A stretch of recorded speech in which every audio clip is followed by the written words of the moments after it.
கடவுள் நம்மளை கைவிடல குமார் அப்படின்னு தான் இருந்துச்சு பார்த்துக்கோங்க மனசுக்கு. ஏன் தெரியுமா, சிலிண்டர் வந்துட்டு பார்த்துக்கோங்க நல்லபடியா. எனக்கு உயிரே திரும்ப வந்த மாதிரி இருந்துச்சு. எவ்வளோ நல்லாயிட்டு.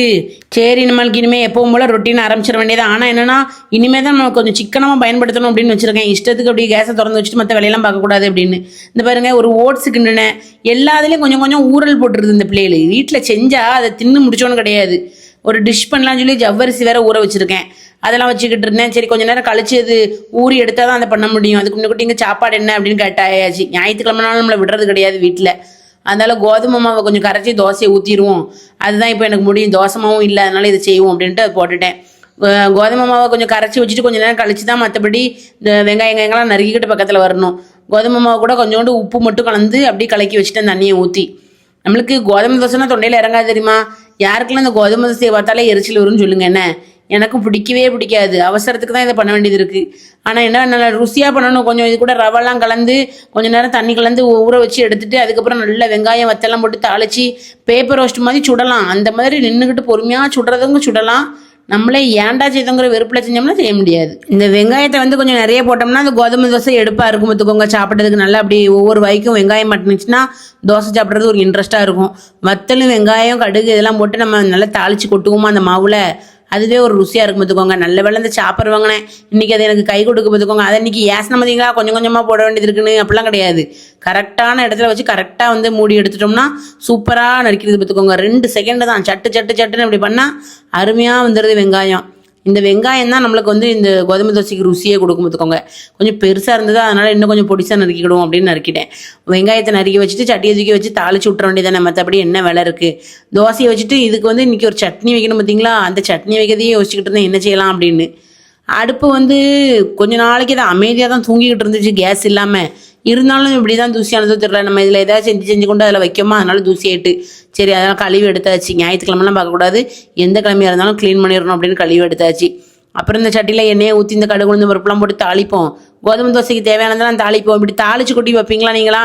சும்மா கரைச்சி ஊற்றிட்டு உப்பு போட்டு சுட்டுறாமா? எனக்கு யாராவது ஐடியா இருந்தால் சொல்லுங்கள். சீக்கிரமாக செய்கிறது எப்படின்னு. கோதுமை தோசை சுடுறதுக்கு ரொம்ப நேரம் வரும். சப்பாத்தியே போட்டுடலாம் போல அதுக்கு. இதுதான் ரொம்ப நேரம் ஆகும்.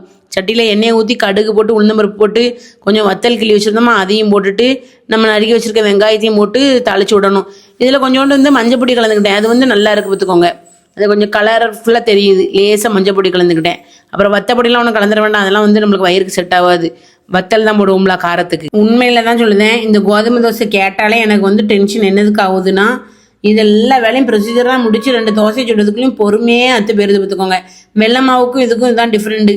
சட்டுன்னு 2 தோசை சுட்டு இன்னத்துக்கு சட்னி வச்சு கொடுத்துருந்துருப்பேன் கையில். இப்போ என்ன சட்னி வைக்கணும்னு யோசிச்சுட்டு இருந்தேன். எல்லாம் வெங்காய சட்னி வை, தக்காளி சட்னி வைங்க. டெய்லி இதான் வேலை.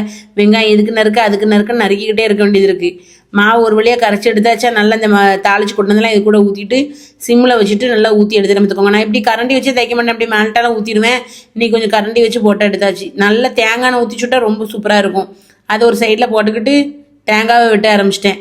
தேங்காய் சட்னியை வச்சுருவோம், ஏன்னா டக்குன்னு வச்சிடலாம் மிக்சியில். அதை தேங்காய் துவையல் மாதிரி அரைச்சி கொடுத்துருவோம் அப்படின்னு இன்றைக்கி பிளான் பண்ணி தேங்காய் வைக்கிற ஆரம்பிச்சிட்டேன்.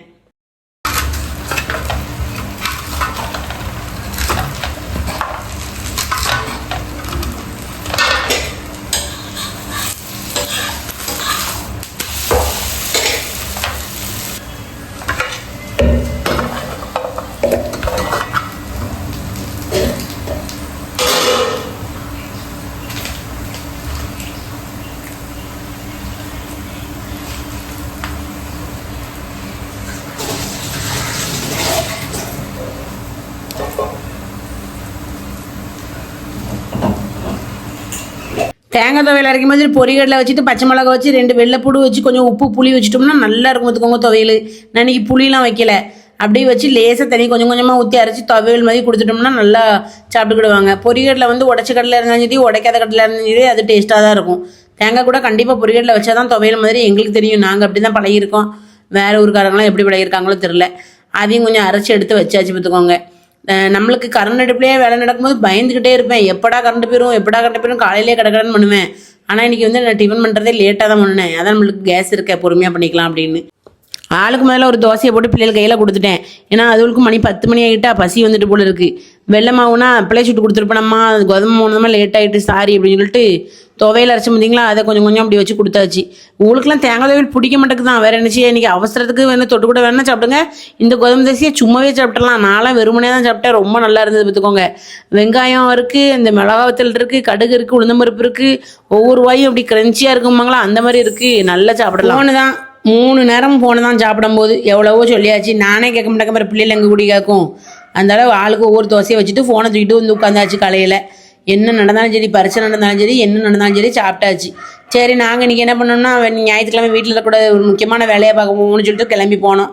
நான் ஒரு ட்ரெஸ் ஆர்டர் பண்ணி வாங்கினோம்னா இவளும் அதே மாதிரி அதே கலரில் வேணும்னு ஆர்டர் பண்ணி கரெக்டாக அடம் முடிச்சு வாங்கிட்டாளே. ஆனால் அது நல்லா இருக்குது கலர்னு சொல்லி வாங்கியாச்சு. காட்டன் பார்த்துக்கோங்க, மீஷோவில் தான் வாங்கினோம். அதை வாங்கிட்டு போய்கிட்டு இருக்கோம். போகிற வழியிலேயே ஒரு பார்சல் வந்திருக்குன்னு மறுபடியும் கொரியர்காரங்க ஃபோன் பண்ணி கொரியர்காரங்க கிட்ட போய் நின்று வாங்கிட்டு போனோம். ஏன் அவ என்னை ஒரு போட்டு ஒரே கிளிக்கா எதுக்குமா அப்படி ட்ரெஸ் ஆர்டர் பண்ணுறேன்? நாளைக்கு எக்ஸாம் இருக்குல்ல? நாளைக்கு என்ன எக்ஸாம் இருக்கு? இல்லை, ஆனுவல் எக்ஸாம் தானே நாளைக்கு. ஆனால் நீ எங்கே ஊர் சுற்றிட்டல? இதை ஸ்கூலில் இறக்கி விட்டுட்டு போயிருந்தேன். இப்போ போய் உட்காந்து படி, சரியா? பேச காட்டு, அப்போதானே நீ உங்கள் மிஸ்ட்டு சொல்ல முடியும். பாருங்க மிஸ், நாளைக்கு வந்து எக்ஸாம் இருக்குது. இவன் என்ன பண்ணுறான்னா ஊர் சுற்றுறான் எங்கள் கூட வந்து. ரொம்ப எல்லாரும் கேட்டுக்கிட்டே இருந்தாங்க, டிமார்ட் போனீங்கன்னா வீடியோ போடுங்கன்னா. அங்கே வீடியோவே எடுக்க மாட்டாங்க. என்னது வீடியோ போட?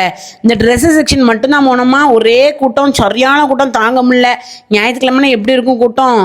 நெரிச்சு சொல்லிட்டாங்க. ஞாயிற்றுக்கிழமை இல்லை, இப்போ திறந்த நாளில் இருந்து பயங்கர கூட்டமாக தான் இருக்கான்.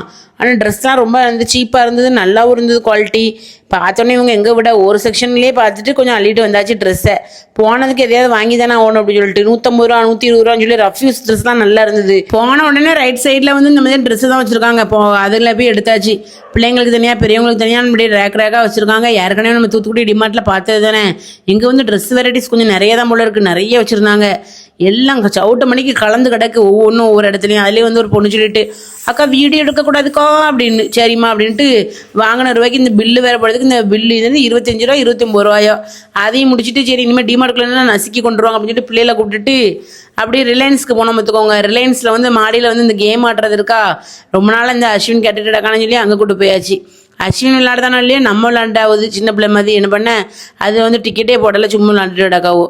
எல்லா கேமும் விளையாண்டு முடிச்சுட்டு சரி கொஞ்ச நேரம் கழிச்சு நம்ம வெளியே போவோம், படம் பார்க்க போவோம் அப்படின்னு பிளான் பண்ணியிருந்தோம். ஞாயிற்றுக்கிழமை எந்த நேரமும் வீட்டுக்குள்ளேயே தானே கிடக்கும். படம் பார்க்கலாம் போனதே கிடையாது. அஸ்வின் பிறந்த பிறகு நாங்கள் ராஜி நானும் போய் 10 வருஷம் கிட்ட ஆகும்போது படம் பார்க்க போய். அஸ்வினுக்கே வயசு 10.